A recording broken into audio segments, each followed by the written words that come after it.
सबसे बड़ी breaking news, वजीर आजम शलवार शरीफ ने 100 रुपए पेट्रोल सस्ता करने का ऐलान कर दिया। समरी 29 फरवरी को पेश कर दी जाएगी।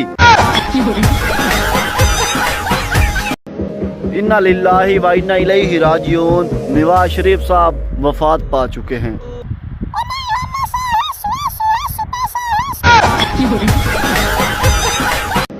ये पहले तो किसी ने नहीं बताया कि दज्जाल से पहले शहबाज शरीफ भी आएगा।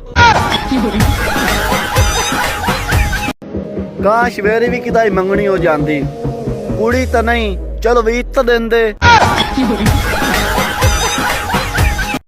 पाकिस्तान वैध मुल्क है, अगर मां नाल प्यार करो तो बीवी आंदी तवीज थे पैन, अगर बीवी नाल प्यार करो तो मां आंदी तवीज थे पैन।